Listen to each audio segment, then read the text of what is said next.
काल मुंबई येथे आदित्य ठाकरे यांनी ओट चोरीचा प्रकार उघडकीस आणला होता। त्यामध्ये वेगवेगळ्या प्रकारची चोरी त्यांनी खरं तर उघडकीस आणून दाखवली होती आणि आता त्यानंतर काही प्रकार राज्यात देखील समोर येताना आपल्याला पाहायला मिळत आहे। मी छत्रपती संभाजीनगरमध्ये असाच एक प्रकार तुम्हाला दाखवणार आहे। वैजापूर शहरातील राहुल साळुंके नावाचा तरुण आपल्या सोबत आहे।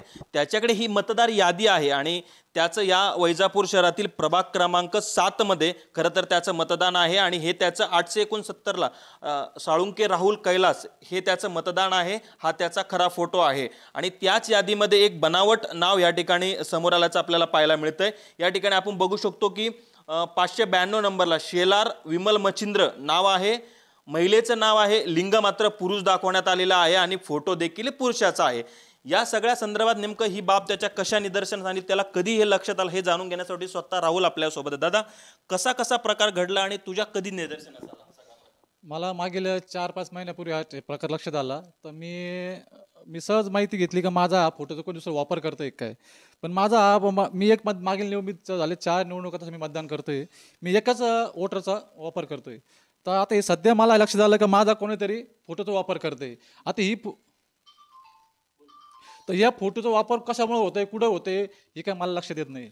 या सगळ्या संदर्भात तक्रार कधी अधिकाऱ्यांकडे केली होती का? अधिकाऱ्यांकडून काही उत्तर मिळालंय का आणि याबाबत तुम्ही कधी पाठपुरावा केलाय का नागरिक म्हणून? मी नगरपालिकेचे बिगोज साहेब यांच्याकडे तक्रार केली होती, पण माझ्याकडे आता तारीख लक्षात नाही आहे। ते मी तक्रार घेतली होती माझ्याकडून, आता पुढं काय झालं काय माहीत नाही मला। काय नागरिक म्हणून काय वाटतं अशा पद्धतीचा हा घोळ होणं काय आहे? हे प्रशासनाचं अपयश म्हणायचं? खरंच अपयशच मान्य करणे, अपयश तक्रार केल्यानंतर दखल होत नाही, तरी दखल होत नाही, हे खरं आहे।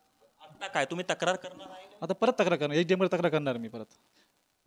आपण बघितलं की अशा पद्धतीची खरं तर हे झालेले आहे आणि यादीमध्ये ज्या ठिकाणी त्याचं नाव आहे त्याच प्रभागामध्ये महिलेच्या नावाने खरं तर एक बनावट नाव नोंदण्यात आलेलं आहे आणि त्या ठिकाणी लिंग हे पुरुष दाखवण्यात आलेले आहे आणि फोटो स्वतःचा दाखवण्यात आलेला आहे, नाव मात्र महिलेचं आहे आणि त्याच ठिकाणी त्याचं खरं मतदार देखील आहे आणि त्याने धाडस दाखवून यापूर्वी देखील तक्रार केली होती, मात्र या तक्रारीचं काहीच झालं नाही असं त्याचं म्हणणं आहे।